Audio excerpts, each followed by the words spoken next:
সবার সাথে হাসি খুশি থাকার চেষ্টা করবেন, নয়তো চোখের জলকে চোখ দুটিও জায়গা দেয় না। মানুষকে কখনো হার মানা উচিত না, কারণ পাহাড় থেকে বেরিয়ে আসা নদীও কখনো কাউকে জিজ্ঞেস করেনি যে সমুদ্র কত দূর, কিন্তু তারপরেও সে আজ সমুদ্রের সাথে মিলিত। সুতরাং নিজের রাস্তাটা নিজে খুঁজে নিতে হবে। একজন ভালো মানুষকে ধোকা দেওয়া আর হিয়া ছুঁড়ে ফেলে পাথর উঠানো একই ব্যাপার। সময় আর সিচুয়েশন হঠাৎ বদলে যেতে পারে, তাই কখনো কারো মনে কষ্ট দেওয়া বা কাউকে অপমান করবেন না। আমি মানছি আপনি অনেক শক্তিশালী, কিন্তু সময় আপনার থেকে অনেক শক্তিশালী। আর কাউকে মিথ্যে আশা দিয়ে হাসানোর থেকে সত্য বলে কাঁদানো অনেক ভালো।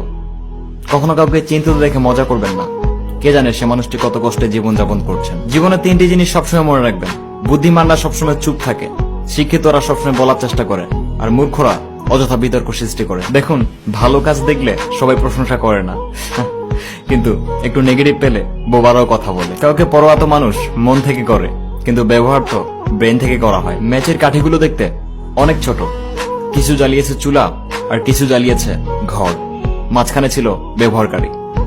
নিজেকে প্রশ্ন করুন, আপনাকেও কে ব্যবহার করছে কিনা। আর টাকা মানুষকে উপরে নিয়ে যেতে পারে, কিন্তু মানুষ কখনো টাকাকে উপরে নিয়ে যেতে পারে না, কারণ সাথে যায় শুধু কাফন, আর কাফনেরও পকেট নেই। মানুষ বলে নেচার আর সিগনেচার নাই কখনো বদলায় না, বাস একটি চোটের দরকার।